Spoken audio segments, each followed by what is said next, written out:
So we have with us Mr. Farhad Asidwala, one of the world's youngest entrepreneurs, most commonly known as founder of Rockstar Media. So we're gonna have a short interactive session with him, and we are gonna take him through his journey.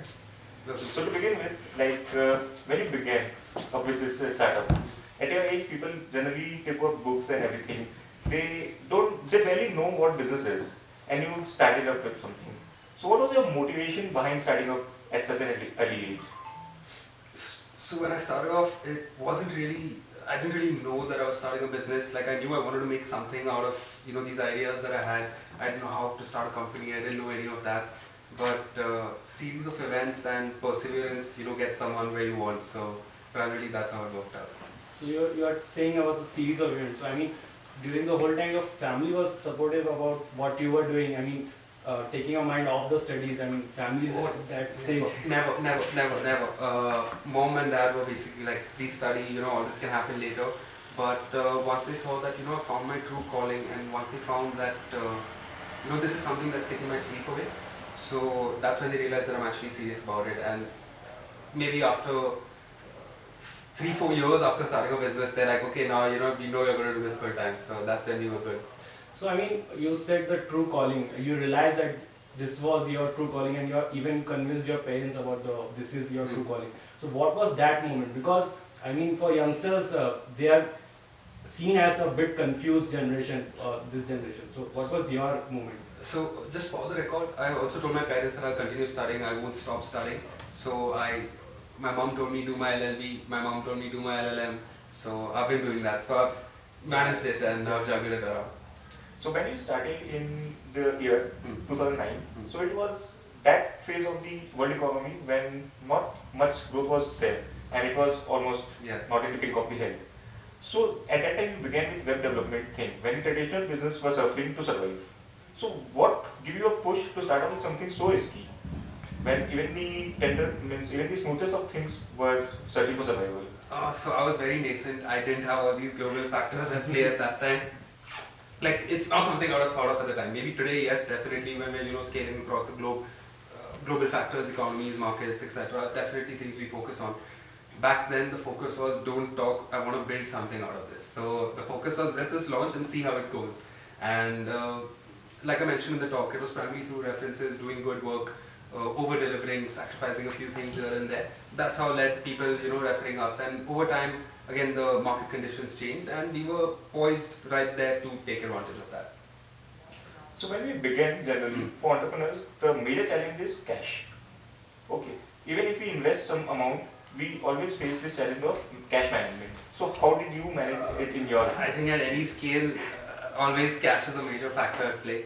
And back in the day, it was basically just from getting clients, saving that money, and also my previous projects that I mentioned to you in the talk. I saved all that money, and that's what I used to start my first company. So there was a little bit of a piggy bank that I saved up through other online projects, and that's what helped a lot. It's great to hear that you use your saved money. Okay, buddy. In all fairness, I did spend the bulk of it. In all fairness, but yes, there was significant that did help quite a lot. But ecosystem today is looked at like you should have a investor support. That's a cliche thing. It's just what the media keeps saying. I don't think anyone will ever tell you that success is having an investor. So like in the first company, we focused on getting clients and saving that money up and scaling it further. And like I told you, I've started my newest company, which is Cybernative Intuitive Insights Limited, and it's focusing on a really high barrier to entry, a really competitive, hyper-competitive market. And I've managed to start it from my savings, and of course that's not a small amount, but I've put the plunge in it, and I believe that at this stage I'm capable of, and I should continue to fund it myself. Then we're at a later stage when we're actually scaling up to the next level. That time maybe get an investor on board. That's the plan. So, I mean, do you have some experiences with the investors? I mean, people who want to start now, I mean, the first thing they have in their mind that is any investor is going to support it or is going to back it, because we keep hearing all this news in the media that this much funding has been done in this week. You read the highlights, buddy. You read the highlights. You don't read the 99%. So, okay, for me, primarily it comes down to that, of course, I've worked with investors, we work on transactions, etc. I consult, I also have a few portfolio companies I'm invested in. But for me right now, I'm good on my own. I prefer doing the investing than rather taking the money right now. But in the future, when I actually have to scale on a certain level where, personally it's not possible for me to take it to the next level, that time even I will be looking for an institutional level investor. But honestly, don't have it in your mind that, having an investor is success. But at the end of the day, also you have to look at it this way. There are thousands of investors out there. Yeah. You guys, any entrepreneur, we just have to find one that believes in us. And like I said, the media is mainly portraying the creme de la creme and the success stories. There are 99,000 other stories that we don't hear about. So don't hold that as a metric, is what I'm trying to tell you. So in a talk you mentioned that you didn't use advertisement as a platform to promote your business when you started up. This is something really unusual which you had taken a route to, and it has obviously high volatility level as well, which you. And it's something you can't always, right. you can't always counter it. Right. You can't So- always, yeah. Yeah. So you are in operating in SAP service as a platform, and also then you didn't restore to the method of advertisement, and you restored to the method of spreading the message through word of mouth. How difficult it was for you to decide upon choosing this way and not going advertisement way? I didn't choose it, it chose us. And when we realized that we could be using our time, bandwidth, resources on other factors and other niches and other platforms, that's when we realized that, okay, advertising is not the route for us to go in this particular company. Of course, there are other businesses where we do go full on advertising, but here the work spoke for itself. And again, we got a lot of media publicity, so a lot of things started coming through. CEOs would directly call us up, and that's still, it's something that's always continued. So that particular company, it's blessed that the work is still recognized and people talk about it. So that's how it's worked out. So coming back to your second startup which you mentioned, CyberNative. So what inspired you to begin with the second thing when even your first startup was like in the phase of being established? So see, the first one, it's been 9 years, and we're kind of on autopilot now. We have professionals running it. I'm not looking into the day-to-day management.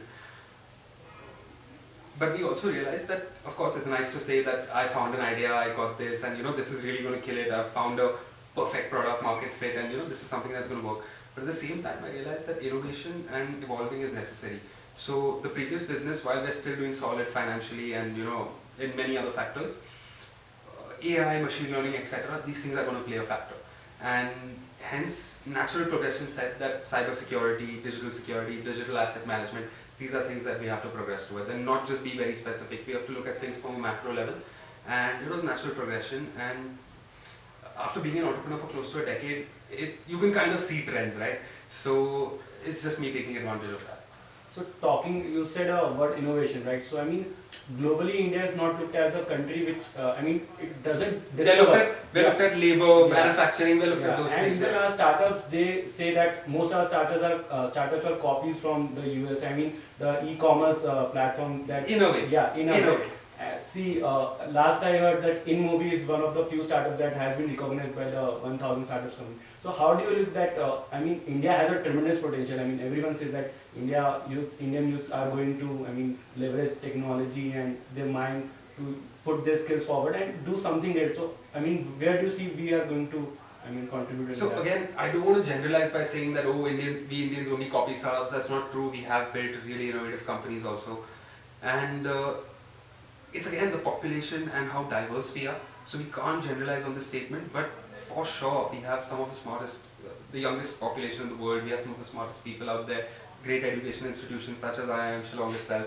So you will see changes in the ecosystem. Although we may not be able to read about it in the press, etc., I can tell you on the ground level, India is not behind in innovation. So, media plays a big role in. I'm not every- criticizing. I'm not criticizing it. I love the media. They've Yeah. helped us a lot. But again, you can't go around covering everything, right? And you can't get that macro perspective just by reading headlines. So that's where it comes to. So, looking the platforms like Your Story, Info42, these has come into play, and today startups want to be in a place that they just want to get featured on those platforms. This has kind of become their success story. Like, first step is to get featured on these platforms, then we'll see where it goes. So, what's your take on this? My personal formula that doesn't come into it. It's basically do the work, and publicity, money, these things come in as a byproduct. If you're doing something that's actually making a dent in the universe, people will talk about you. You do not have to focus on that. So that's the way I look at it. And buddy, getting featured is not an achievement. It's not. So before we end up, we would like to have a last message from you to the budding entrepreneurs of, let's say, IIM Shillong and the youth of the country. What is that? The one message which you would like to put forward. if there's one thing and one thing only, like Ayush is not allowing me to go more than that one message, it's that nobody can beat the person who never gives up. And as long as you don't give up, rest assured you're going to win life. So that's what it comes down to for me. So it was nice talking to Mr. Asidwala. As you look forward, Farhad is fine. And we would like to have. It's always great talking to an entrepreneur. I mean, it's one of the best. I talks. love interacting with you all also likewise. It's always inspiring for me and I get to learn new things. So it makes the journey worth it. So we'd like to Thank you. conclude with this and hope he had a wonderful journey in his life. Thank you, Mr. Paul.